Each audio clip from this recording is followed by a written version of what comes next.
wa ta'ala, juga salawat dan taslim kepada Nabi besar Muhammad sallallahu alaihi wa ala alihi wa sahbihi wasallam. Selamat bergabung teman-teman dari Malaysia, ahlan wa sahlan. Semoga ini adalah bukan pertemuan pertama dan akan terus terjalin hubungan yang baik di antara sesama muslim dan juga sesama negara. Dan semoga insya Allah agama mulia yang kita anut ini menjadi penyambung hubungan yang baik di antara kita tanpa melihat dari mana asalnya dan bagaimana bentuk, rupa dan juga postur tubuhnya. Yang penting apa yang disampaikan, kalau itu benar, kalau Allah, kalau Rasul, Allah berfirman, Rasulullah SAW bersabda, maka sudah selayaknya setiap muslim di muka bumi ini menerimanya. Dan saya juga berbicara di sini bukan berarti saya lebih tahu daripada Bapak Ibu sekalian, tapi karena kita menjalankan firman Allah Subhanahu wa taala, fadzakir fa inna dzikra tanfa'ul mu'minin. Saling memberikan peringatanlah karena peringatan sangat bermanfaat bagi orang-orang beriman. Juga menjalankan sabda Nabi sallallahu alaihi wasallam, ad-dinun nasiha. Agama ini isinya semuanya nasihat. Kesempatan ini teman-teman sekalian, kita akan membahas tentang obat gundah dan gelisah. Gundah dan gelisah, sumpek, sedih, apapun istilah yang semakna dengan itu, mudah-mudahan ini juga difahami oleh teman-teman di Malaysia, karena ini bahasa yang kami gunakan di Indonesia, adalah sesuatu yang tidak diinginkan oleh semua orang. Kalau ditanya apakah Anda ingin gundah, gelisah, sedih, sumpek, ya, tentu jawabannya tidak. Karena semua orang tahu pada saat dia sedang gundah, gelisah, sedih, kepalanya pening, pusing, hatinya tidak tenang, dia juga tidak produktif secara otomatis. Secara otomatis dia tidak akan bisa produktif untuk melakukan banyak kegiatan-kegiatan. Karena memang seluruh energi dia tersirap dengan permasalahan yang sedang menjadi beban buat dia. Oleh karena itu teman-teman sekalian, setiap muslim harusnya memang menghindari masalah ini. Ya. Dan kalau Anda tanya kepada saya bagaimana cara menghindarinya, maka saya akan sebutkan dulu sebabnya. Sebab dalam Islam datangnya gundah, ya, sedih, gelisah itu justru dari dua hal. Dangkalnya pemahaman agama terhadap agama dan juga dosa yang dilakukan. Kalau Anda faham agama Anda, maka Anda akan kembali kepada hadis Nabi SAW riwayat Bukhari Muslim, bahwasanya sungguh mengagumkan perkara seorang mukmin, kata Nabi SAW, dan itu tidak dimiliki kecuali oleh orang mukmin saja. Kalau dia diberikan, dan semua perkaranya baik, semua urusannya baik. Kalau dia diberikan nikmat, dia sedang senang, maka dia selalu bersyukur. Kalau dia diberikan cobaan, maka dia akan bersabar. Kalau Anda punya ilmunya, Anda akan tahu. Ternyata pada saat selama ini saya senang, maka kuncinya supaya bertahan dan bertambah syukur. Pada saat cobaan sedang datang, maka saya bersabar, yaitu menerima keputusan Allah, kemudian ikhtiar mencari jalan keluar, maka kita akan mudah untuk melaluinya. Tentu dengan punya ilmu. Kalau orang belum faham ilmu ini, tentu mereka akan melaluinya dengan kalau nikmat ada mereka tidak bersyukur, cobaan datang mereka tidak bersabar. Sehingga selalu dalam dua keadaan mereka berkeluh kesah. Dan ini akan memunculkan, menjadi penyebab munculnya kegelisahan. Karena selalu merasa tamak dan tidak cukup dengan nikmat yang ada. Dan selalu tidak bisa melalui dengan kesabaran cobaan yang sedang ada. Padahal syukur dalam sebuah nikmat dan sabar dengan cobaan yang sedang datang, dua sayap, ya. Seperti kalau pesawat punya dua sayap yang bisa mengimbangi perjalanan kita selama kehidupan di muka bumi ini. Bahkan Ali bin Abi Thalib radhiyallahu anhu menggambarkan sabar itu dalam masalah itu ibarat seperti, ya, kepala dalam tubuh seseorang. Kalau kepala tidak ada, maka tidak akan ada kehidupan. Seperti itu kurang lebih gambarannya, gitu kan. Dan seorang mukmin akan selalu nikmat datang dia syukuri, kalau cobaan datang dijadikan sebagai bahan introspeksi diri. Ada masalah apa? Kenapa Allah Subhanahu wa taala sedang menguji saya? gitu kan? Karena memang ada hadis Nabi SAW yang sahih berbunyi, sesungguhnya seseorang bisa tertahan dari rezekinya, kenikmatan yang dia dapatkan justru karena dosa yang dia lakukan. Itu ilmu. Kalau dia tahu teorinya, dia akan lebih mudah untuk melaluinya. Oleh karena itu teman-teman saya ajak, jangan pernah berhenti untuk selalu komunikasi dengan para ulama-ulama kaum muslimin. Dengan da'i-da'i. Nah, di Indonesia Masya Allah melimpah sekali da'i-da'i dan ulama. Di Malaysia pun begitu. Saya beberapa kali diundang oleh teman-teman di sana. Masya Allah banyak tokoh-tokoh masyarakat kita yang punya ilmu, kapabilitas yang cukup. Tinggal bagaimana kita sering komunikasikan sama mereka. Pada saat Anda punya perusahaan, Anda selalu jangan lepas untuk komunikasi dengan para ulama. Kira-kira ini halal atau tidak. Ya, kira-kira pegawai ini kalau dia melakukan pelanggaran seperti ini secara agama, saya udah boleh berhentiin atau belum. Gitu kan. Atau apa saja. Ya, sumber, modal, sistem yang sedang dipakai, produk yang dijual, apakah semua sudah sesuai dengan agama? Jadi selalu ada agama yang menjadi pengontrolnya. Begitu juga dengan Anda dalam rumah tangga. Ada figur ulama yang Anda jadikan sebagai penengah dalam masalah-masalah dalam rumah tangga. Apakah antara suami istri, apakah antara orang tua sama anak, apakah anak sama orang tua, atau mungkin sama kerabat secara umum. Ini satu sisi. Penyebab gundah gelisah ini adalah karena kurangnya ilmu. Sehingga selalu kalau nikmat ada tidak bersyukur, kalau ada cobaan tidak bersabar. Seperti itulah. Ya. Padahal kalau dia punya ilmunya, dia akan bisa melalui semua itu. Yang kedua, yang menjadi penyebab adalah dosa. Dan ini yang banyak sekali di antara kaum muslimin tidak memahaminya. Sebenarnya suntuk, sumpek, sedih itu karena dosa. Tidak ada alasan yang lain. Ya. Seperti ibaratnya Anda kerja di satu perusahaan, kalau Anda menjadi seorang pegawai yang prestasi, datang on time, kerjakan pekerjaan yang diminta, ya, kita selalu mengikuti peraturan yang ada. Maka saya yakin Anda akan senang saja, happy aja di perusahaan itu. Begitu juga dengan atasan Anda pun akan mendapatkan semua bonus, gaji yang dijanjikan. Berbeda sekali dengan pegawai yang ugal-ugalan. Dalam bahasa Indonesia ugal-ugalan. Orang yang teledor, lalai. Dia datang kapan dia mau, pekerjaan tidak selesai, sering melanggar peraturan-peraturan. Maka kita akan temukan orang seperti ini akan ada tekanan-tekanan dari perusahaan. Ancaman-ancaman, mengurangi fasilitas dia. Sehingga membuat dia jadi gelisah. Dia sendiri melahirkan kegelisahan itu. Kegundahan itu muncul karena perbuatan dia. Jadi karena ada pelanggaran. Kalau tidak ada pelanggaran tidak akan terjadi hal itu. Oleh karena itu teman-teman jangan pernah dianggap remeh sedikit pun tentang masalah pelanggaran. Kita kembali kepada histori awal ayah kita Adam alaihissalam.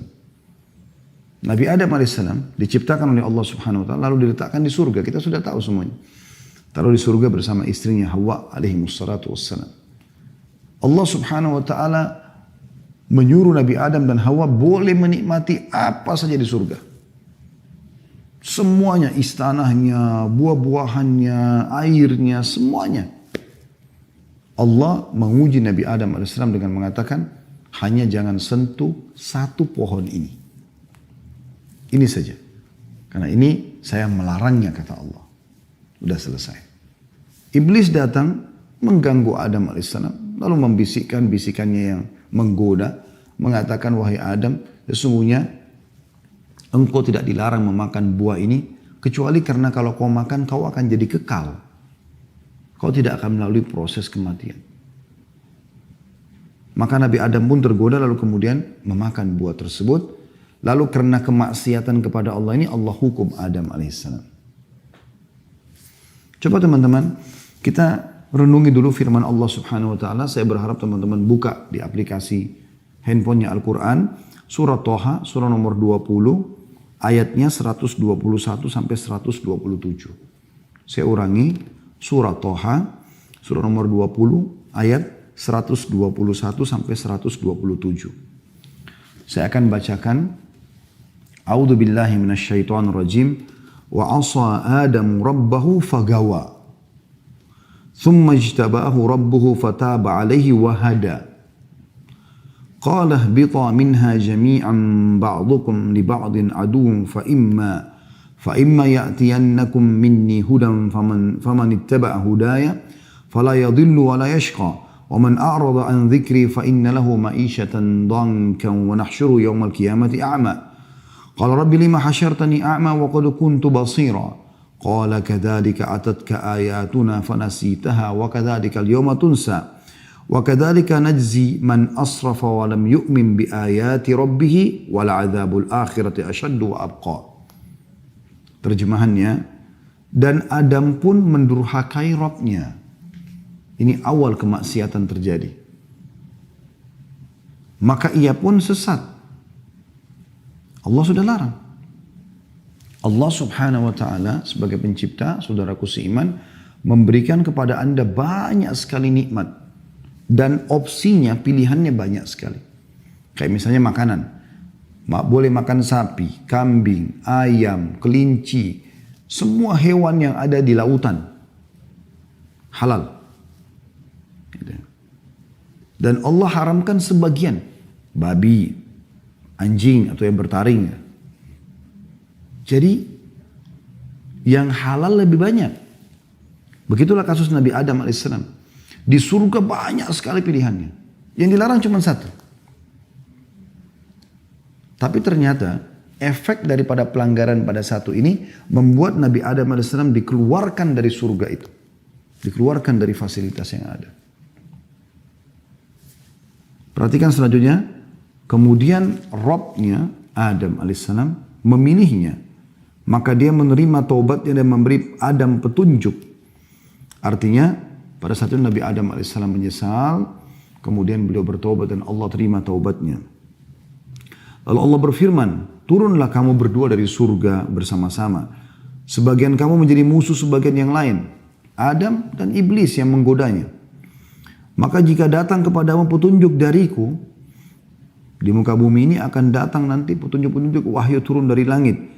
Barang siapa yang mengikuti petunjukku, kata Allah, ia tidak akan sesat dan tidak akan celaka. Makna tidak sesat dan tidak celaka, tidak sedih, tidak sumpek, ya, tidak gundah. Dia akan bahagia. Dan barang siapa yang berpaling dari peringatanku, tidak mau menikmati apa yang Allah halalkan dan sibuk dengan apa yang Allah haramkan. Padahal yang haram itu sedikit sekali ya. Tadi contoh makanan sudah saya berikan gambaran. Begitu juga dengan contoh minuman. Allah misalnya haramkan khamr, nggak boleh minum khamr yang memabukkan, nggak boleh narkotika. Allah ganti dengan susu, madu, sirup, banyak yang lain. Minuman halal. Allah haramkan zina. Kita butuh syahwat, ada syahwat untuk melampiaskan sama lawan jenis. Tapi Allah buka pintu nikah. Dan ada solusi, bukan tidak ada solusi dalam Islam. Makanya Allah bilang, siapa yang berpaling dari peringatanku, tetap memilih sesuatu yang bermaksiat kepadaku, maka sungguhnya baginya penghidupan yang sempit.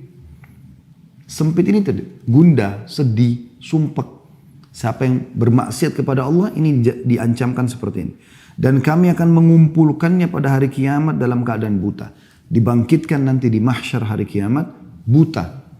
Lalu dia akan berkata, ya Robku, wahai penciptaku, mengapa engkau menghimpun aku dalam keadaan buta? Padahal aku dahulu, maksudnya di dunia, dalam keadaan bisa melihat.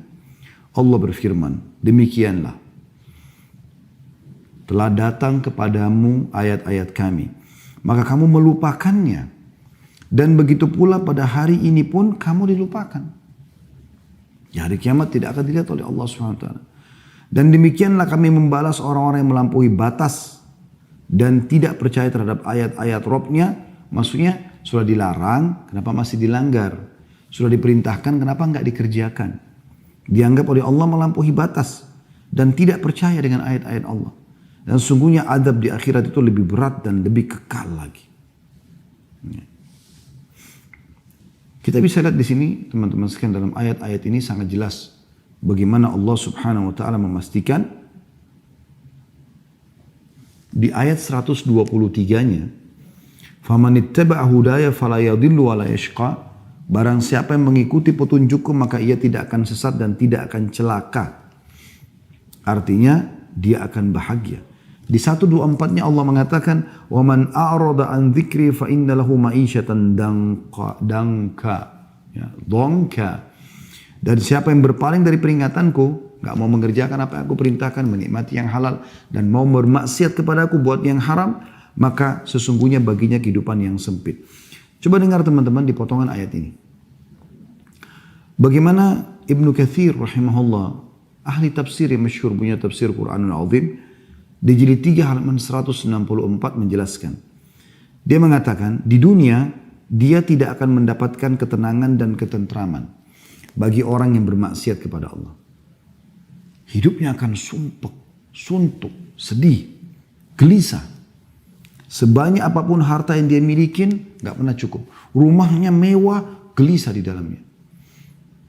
Karena berisi dengan hal-hal yang haram.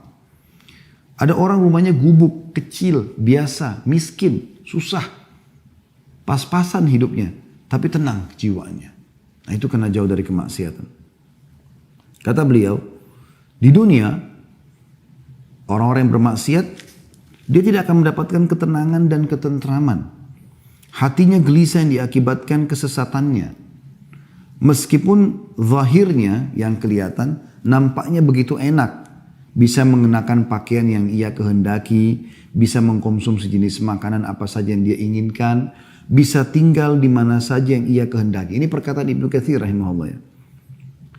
Selama ia belum sampai pada keyakinan dan petunjuk, maka hatinya akan senantiasa gelisah, bingung, ragu, dan masih terus saja ragu. Inilah bagian dari kehidupan yang sempit. Subhanallah, orang yang melakukan perzinahan misalnya. Walaupun dia masuk ke dalam hotel bintang 5, dia akan berzina dengan seorang pasangan yang sempurna secara fisik. Laki-lakinya tampan, putih, kaya, pinter. Perempuannya juga begitu, cantik, tinggi, putih, segala macam. Ya. Nah, tetap saja pada saat mereka mau melakukan, mereka punya rasa ketakutan. Dan pada saat mereka sudah melakukannya pun, tidak ada ketentraman jiwa. Ada sesuatu yang sumpek. Ketakutan, ada beban pikiran. Tidur mimpinya buruk. Dan akan sangat beda sekali dengan orang yang melakukan dengan pasangan halalnya, suami istri. Mereka akan tenang secara kejiwaan. Orang juga semua tahu mereka dalam kamar melakukan biologis. Ke hotel pun mereka tidak pernah ragu karena jelas statusnya, jelas pasangan halal suami istri. Maka biologis pun setelah biologis itu tenang. Terlihat wajahnya berseri-seri. Berbeda. Halal sama haram beda. Kata beliau, alangkah seringnya kita melihat dan mendengar berita tentang orang-orang yang memiliki harta yang sangat banyak. Mati bunuh diri dengan terjun dari tempat-tempat yang tinggi atau gedung-gedung. Apa yang menyebabkan mereka melakukan itu? Pasti penyebabnya adalah sempitnya kehidupan yang menderahnya akibat berpaling dari zikrullah. Kalau orang-orang yang berpaling dari zikrullah mengingat Allah tidak bertaubat, maka akibatnya mereka akan dikumpulkan pada hari kiamat di padang mahsyar dalam keadaan buta.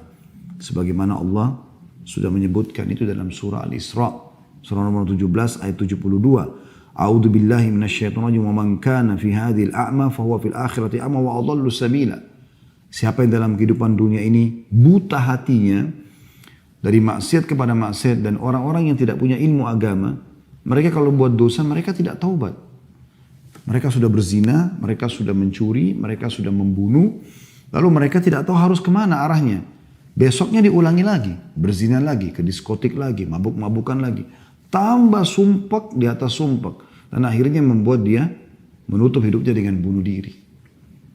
Berapa banyak orang, aktor-aktor yang sudah terkenal, sudah sampai pada tingkat ya, terkenal sekali, famous sampai luar biasa, seluruh dunia mungkin mengenalnya. Tapi ditutup hidupnya dengan narkotika, ditutup hidupnya dengan bunuh diri, ya, ribut rumah tangganya, dan segala macam hal. Tidak sedikit ada orang yang datang konsultasi sama kami begitu keadaannya. Secara zahir kelihatannya bahagia. Karena selalu di medsos itu tampil mesra sama pasangannya, expose ini, expose. Tapi di dalam tidak seperti itu. Mereka ada yang banyak datang kepada kami berbicara dan ternyata tidak seperti itu keadaannya. Tidak seperti apa yang diperlihatkan di depan umum. Dan itu yang terjadi. Oleh karena itu teman-teman sekalian, kita harus benar-benar memikirkan masalah ini. Kalau ternyata penyebab dan akibat daripada maksiat ini besar sekali. Ya, besar sekali akibatnya. Baik, kita coba teman-teman sekalian lebih dalam lagi untuk mempelajari kira-kira efek-efek apa yang didatangkan dari kemaksiatan itu. Seperti apa sih kira-kira? Yang pertama sekali yang bisa datang, ya, yaitu dia akan mendatangkan kemurkaan Allah Subhanahu wa Ta'ala. Dan murka Allah ini berbahaya sekali. Karena kalau sudah Allah pencipta langit dan bumi ini murka, pemilik jasad Anda murka dengan Anda, ini bahaya sekali. Segala macam ancaman bisa datang kepada Anda. Tadi biar kita pakai baju bagus, biar rumah kita bagus, di apartemen mewah, punya mobil mewah, pekerjaan banyak, titel dan jabatan menumpuk. Tetap sumpah. Tetap sedih.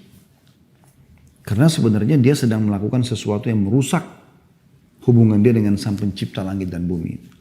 Karena kita kalau sedang punya nikmat teman-teman sekalian, lagi makan enak, lagi berpakaian, lagi segala macam enak, yang ciptakan kita Allah, yang ciptakan nikmat itu Allah, yang bisa mempertahankannya hanya Allah. Kalau kita sedang sedih dan punya masalah, maka yang ciptakan kita Allah, yang ciptakan masalah itu Allah, yang bisa menghilangkannya juga hanya Allah. Itu yang sering Anda dengar mungkin, Qul inna salati wa nusuki wa mahyaya wa mamati lillahi rabbil alamin. Katakan hai Muhammad dan ajarkan kepada umatmu.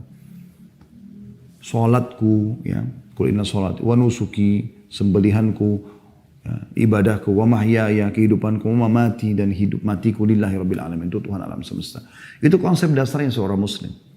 Anda kalau punya masalah teman-teman sama siapapun, yang paling pertama Anda jadikan bahan muhasabah adalah bagaimana Anda bermuhasabah, introspeksi diri, hubungan Anda dengan Allah Subhanahu wa Ta'ala. Nggak usah repot teman-teman, sibuk mengkanter, ini orang fitnah saya, ini orang gibah saya, nggak ada gunanya. Usaha saya bangkrut karena sebab ini, sebab itu hanya sebab-sebab agar ada cerita di tengah manusia. Sebenarnya inti permasalahan yang Anda belum paham. Anda sedang membuka pintu kemurkaan Allah yang di langit. Sehingga Allah mendatangkan sebab permasalahan itu muncul semuanya. Perhatikan hadisnya riwayat Imam Ahmad. Kata baginda Nabi SAW, Allah berfirman dalam hadis Qudsi, Aku Allah, tidak ada Tuhan selain aku.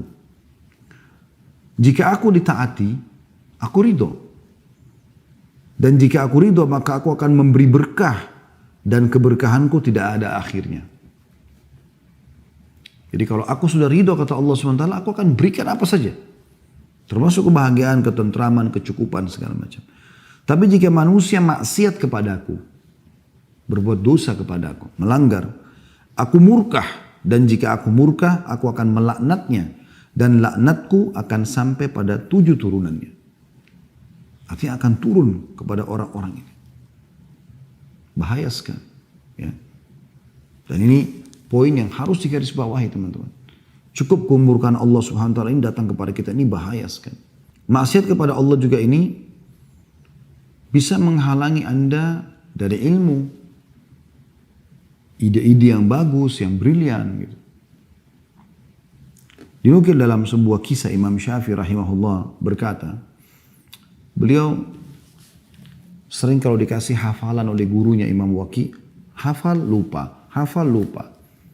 Maka dia bilang dalam syairnya yang masyhur, syaqautu ila waqi'i su'a hifdhi. Aku keluhkan kepada Imam Waqi tentang buruknya hafalanku. Fa akhbarani bi anna fa arsyadani ila tarki ma'asi. Maka dia memerintahkanku untuk meninggalkan dosa-dosa.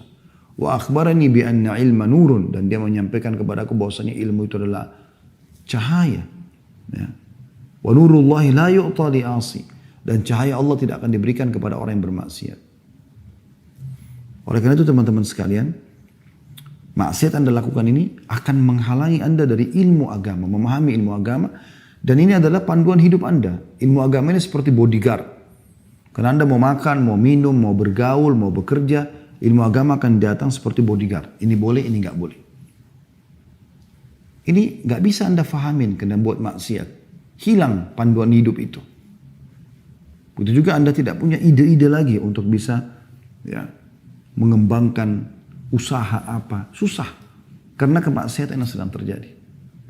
Sebaliknya orang-orang yang taat, orang yang beriman itu akan lebih mudah bagi dia. Yang ketiga, akan terhalangi dari rezeki yang Allah berikan. Disebutkan dalam sebuah hadis riwayat Ahmad, kata baginda Nabi SAW, sesungguhnya seseorang akan diharamkan dari rezekinya sebab perbuatan dosa yang ia lakukan. Jadi ada rezeki-rezeki yang harusnya sampai kepada Anda, tapi kan Anda bermaksiat maka tidak dapat. Ya. Ini satu kerugian yang luar biasa. Kemudian yang keempat teman-teman sekalian, tadi itu yang ketiga ya. Pelaku-pelaku maksiat ini akan dijauhi oleh manusia. Misalnya orang khianat, pendusta, ya, orang yang suka fitnah, adu domba. Ini semua teman-teman akan dijauhi oleh manusia. Nggak ada orang yang suka sama dia. Dan ini masalah lain dalam hidupnya dia. Dan ini juga akan membuat orang sumpek, sedih. Karena memang tidak ada orang yang mau berteman sama dia. Yang kelima, nampak di ronah wajahnya itu tanda-tanda perbuatannya. Dikatakan oleh Ibnu Abbas radhiyallahu anhuma, sesungguhnya perbuatan maksiat itu meninggalkan bekas hitam di wajah, noda hitam dalam hati, ya, lemah pada fisik, sempit dalam rezeki, dan kebencian dalam hati manusia. Ini kata sahabat Nabi Ibnu Abbas radhiyallahu anhu. Jadi ini semua rangkumannya sumpek, sedih, ya. Saya ulangi kata beliau, sesungguhnya perbuatan maksiat meninggalkan bekas hitam di wajah. Entah seperti apa, tapi orang kalau lihat kayak nggak ada cahaya wajah itu. Ada mungkin orang miskin, hidupnya susah, tapi karena selalu taat kepada Allah, wajahnya bercahaya. Kalau Allah bisa memberikan pada kita digabungkan, alhamdulillah, kita sudah kaya, mampu, pintar, maka Allah berikan gabungan antara pencahayaan di wajah dan juga rezeki yang melimpah. Noda hitam dalam hati, hatinya kelam, sumpek. Karena kalau hati terang, dia akan senang, bahagia. Kemudian lemah pada fisik, mudah sakit, kena penyakit-penyakit kronis. Kita temukan Masya Allah orang-orang yang saleh dan saleha jauh dari semua ini. Bahkan kita temukan hidupnya husnul khatimah, meninggal masih dalam keadaan sehat, umur 70 tahun, 80 tahun, dalam keadaan sujud, baca Quran, lagi sholat Jumat, meninggal dunia. Beda dengan ahli maksiat ini, meninggal dalam keadaan tabrakan, narkotika, ya, di penjara dan segala macam hal. Kemudian sempit dalam rezeki. Dan yang terakhir kebencian manusia. Orang tidak suka dengan orang-orang yang berbuat maksiat ini. Secara fitrah, orang yang suka, walaupun tampan, walaupun cantik, tapi lisannya tajam, suka nyakitin orang, orang nggak suka berteman sama dia. Dan ini hal yang luar biasa teman-teman sekalian, yang harus diperhatikan baik-baik. Efeknya luar biasa. Kemudian yang keenam, lidahnya itu bisa menjadi clue pada saat meninggal, ajal datang. Umumnya ahli maksiat ini susah untuk syahadat, ya, susah untuk beribadah kepada Allah Subhanahu wa taala. Dia akan tutup hidupnya dengan perbuatan buruk. Disebutkan dalam sebuah hadis yang sahih bahwasanya Nabi SAW bersabda, ya, Allah akan menutup hidup seseorang hamba sesuai dengan hal yang ia biasa lakukan. Jadi kalau teman-teman mau lihat orang ini husnul khatimah atau su'ul khatimah, apakah hidupnya baik atau buruk, ya, itu teman-teman sekalian lihat beberapa hari sebelum dia meninggal. Dia kalau terbiasa mengerjakan satu perbuatan dalam hidupnya walaupun manusia tidak tahu, Allah akan buat dia melakukan itu. Misal contoh, selama ini orang tidak pernah tahu dia itu berzina misalnya. Maka pada saat mau meninggal, dia akan melakukan perbuatan itu. Sehingga nanti Allah tutup hidupnya dengan itu. Wa na'udzubillah. Atau khamr, atau mencuri, atau riba, atau apa saja.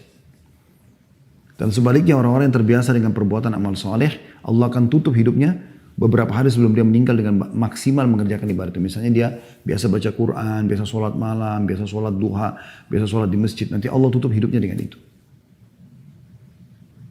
Dan ini bahaya sekali. Berarti orang yang terbiasa bermaksiat teman-teman, Allah akan tutup dia dengan itu. Allah permalukan di dunia dia dengan dia melakukan kemaksiatan tersebut, lalu kemudian dia akan meninggal dalam keadaan berbuat maksiat itu. Nah, ini efek yang luar biasa. Yang lebih luar biasa lagi teman-teman, yang terakhir adalah yang ke-8 ya, kurang lebih.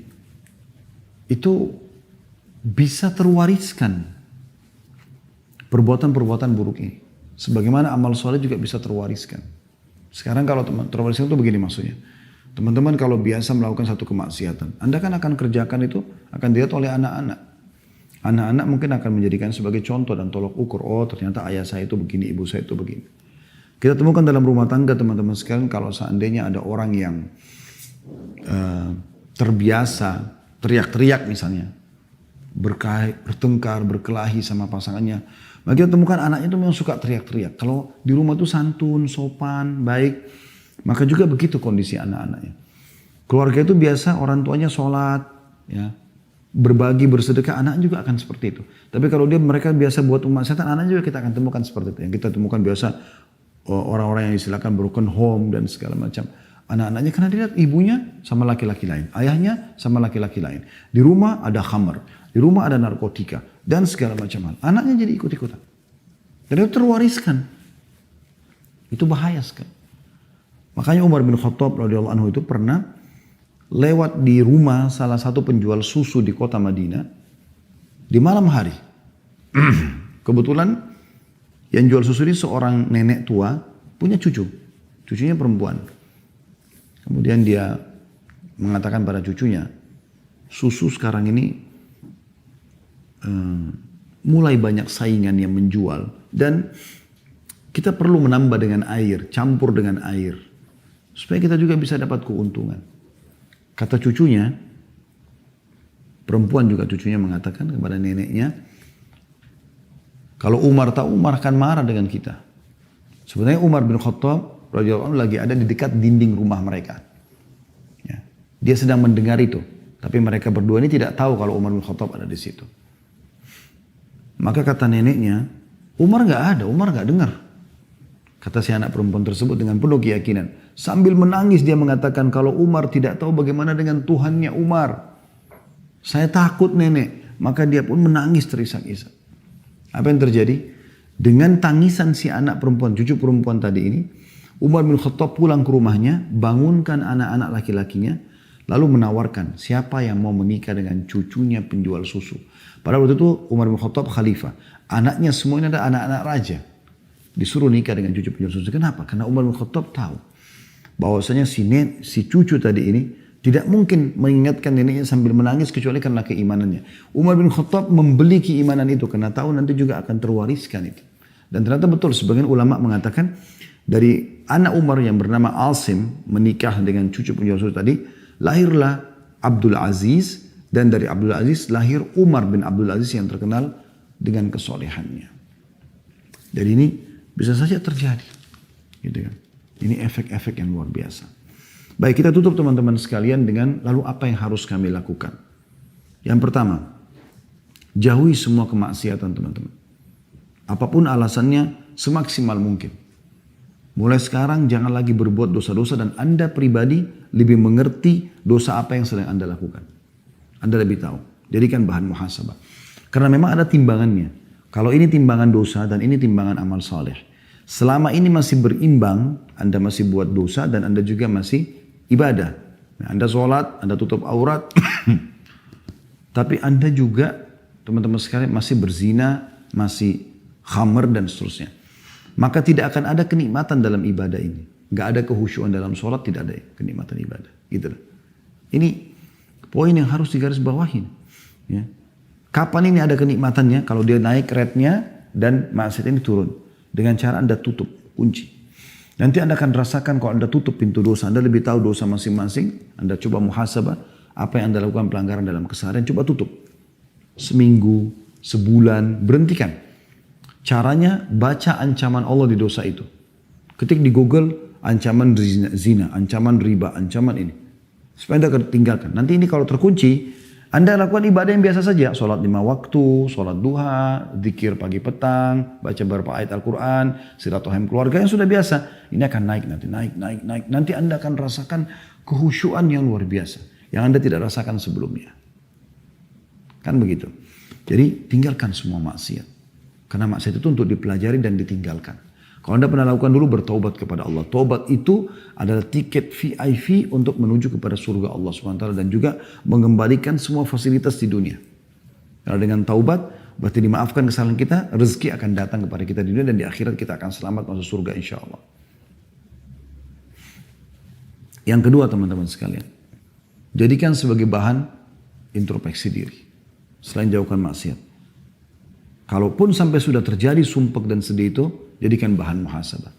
Kalau Anda punya kesalahan, taubat kepada Allah. Kalau Anda tidak salah dan ternyata ada gunjingan, ada fitnah yang datang, maka itu murni cobaan dari Allah. Anda bersabar. Aisyah radhiyallahu anha ummul mukminin difitnah berzina sama Safwan, padahal beliau tidak kerjakan. Tapi itu hanya akan menambah kemuliaan bagi dia. Karena kadang-kadang untuk pindah ke satu level, Allah datangkan ujian kepada Anda. Kata sebagian ulama, ada sebagian hamba Allah, ini perumpamaan, yang dia akan disampaikan oleh Allah di derajat yang sangat tinggi di surga. Yang dia tidak bisa jangkau kecuali dengan 100 tahun sholat malam, 100 tahun sholat duha, 100 tahun sedekah, 100 tahun bakti sama orang tua. Tapi umurnya hanya 60 tahun. Umur dia hanya 60 tahun. Maka Allah datangkan ujian buat dia. Dia difitnah, bangkrut usaha, kena penyakit 10 tahun untuk mencapai derajat tersebut. Karena dengan amal sholat dia tidak cukup. Kalau dia tidak ada buat kesalahan. Kalau dia buat kesalahan, ya sudah introspeksi diri. Tutupin aib itu, bertobat kepada Allah, kembali kepada Allah SWT. Jadi poin pertama, tinggalkan semua maksiat semaksimal mungkin. Kalau Anda bisa lakukan, sudah selesai. Alhamdulillah. Tapi kalau sudah terlanjur terjadi, tahap kedua adalah bagaimana Anda introspeksi diri. Kalau dari diri Anda, segera taubat kepada Allah. Kemudian kalau bukan dari Anda, murni cobaan, maka bersabar. Yang ketiga, dan ini yang tidak kalah penting teman-teman sekalian, sering ucapkan doa-doa. Ada beberapa doa. Ya. Yang pertama sekali adalah saya ingin sebutkan hadis Nabi SAW. Dan ini disebutkan kalau Rasulullah SAW sedang merasa ada penderitaan, ada kesusahan, maka beliau membaca ini. Dalam hadis dikatakan dari Ibnu Abbas radhiyallahu anhuma bahwasanya Nabi SAW berdoa ketika kesusahan, misalnya pasukan perang, beliau berharap bisa menang, gitu kan. Ada masalah-masalah peceklik yang sedang datang, musim panas, maka Nabi SAW baca La ilaha illallahul azimul halim. Ya, kalau sempat tulis Alhamdulillah, kalau enggak maka mungkin bisa didengarkan, semoga bisa dihafal. La ilaha illallahul azimul halim. Artinya tidak ada Tuhan yang berhak disembah kecuali Engkau ya Allah. Al-azim yang maha agung, al-halim ini adalah yang maha bijaksana, lembut. La ilaha illallah rabbul arshil azim. Ini potongan keduanya. Tidak ada Tuhan yang berhak disembah kecuali Allah, pemilik singgasana yang agung. Potongan ketiga, la ilaha illallah rabbus samawati wa rabbul ardi wa rabbul arshil karim. La ilaha illallah, tidak ada Tuhan yang berhak disembah kecuali Allah, rabbus samawati wal ard, Tuhan pemilik langit dan pemilik bumi, wa rabbul arshil karim, pemilik singgasana yang agung. Jadi saya ulangi, la ilaha illallahul halimul, la ilaha illallahul azimul halim, azim agung, halim itu sabar, penyayang, dan seterusnya bisa bermakna itu. Kemudian, la ilaha illallah rabbul arshil azim. Tidak ada Tuhan yang berhak disembah kecuali Allah, pemilik singgasana yang agung. La ilaha illallah, tidak ada Tuhan yang berhak disembah kecuali Allah. Rabbus samawati wa rabbul ard, Tuhannya langit dan Tuhannya bumi. Wa rabbul arshil karim, dan pemilik singgasana yang mulia. Ini diriwayatkan oleh Bukhari Muslim. Jadi Nabi SAW sering ucapkan itu kalau beliau merasa ada sesuatu yang mengganjal. Kemudian dalam hadis yang lain disebutkan dari Abu Bakar radhiyallahu anhu, beliau mengatakan bahwasanya Rasulullah SAW mengajarkan tentang doa resah, doa sedih, gundah, yaitu membaca Allahumma rahmataka arju fala takilni ila nafsi tarfata ain aslih li sya'ni kullahu la ilaha illa ant. Artinya Allahumma rahmataka arju, ya Allah rahmatmu lah yang aku harapkan. Fala takilni ila nafsi tarfata ain, maka jangan pernah engkau sandarkan keputusanku pada diriku sekejap mata. Jadi biarkan engkau yang memutuskan semua ya Allah. Aslih li sya'ni kullah, perbaikan semua urusanku. La ilaha illa ant, tiada Tuhan yang berhak disembah kecuali engkau. Hadis ini sahih, diriwayatkan oleh Abu Daud dan dihasankan oleh Syekh Albani. Juga dalam riwayat yang lain, riwayat yang dihasankan oleh Albani, diriwayatkan oleh Tirmidzi, yaitu dari Anas bin Malik radhiyallahu anhu bahwasanya Nabi SAW jika disusahkan sebuah perkara, beliau membaca ya Hayyu ya Qayyum birahmatika astaghits. Wahai zat yang maha hidup dan terus menerus mengurus makhluknya, ya Hayyu ya Qayyum birahmatika astaghits, dengan rahmatmu lah aku memohon pertolongan. Kemudian dalam hadis yang lain, ini beberapa jenis doanya ya, ini kurang lebih doa yang keempat. Dalam hadis riwayat Abu Daud dan dihasankan oleh Syekh Albani dari Asma binti Umais radhiyallahu anha, beliau berkata bahwasanya Rasulullah SAW bersabda kepada dia, maukah aku ajarkan kepadamu beberapa bacaan yang kalau kau baca ketika kamu susah? Maka dia mengatakan iya. Maka kata Nabi SAW, bacalah Allahu Rabbi la usyriku bihi syai'a. Allahu Rabbi, Allah adalah Tuhanku, dua kali Allah yang disebutkan. La usyriku bihi syai'an, aku tidak menyekutukan sesuatu dengannya.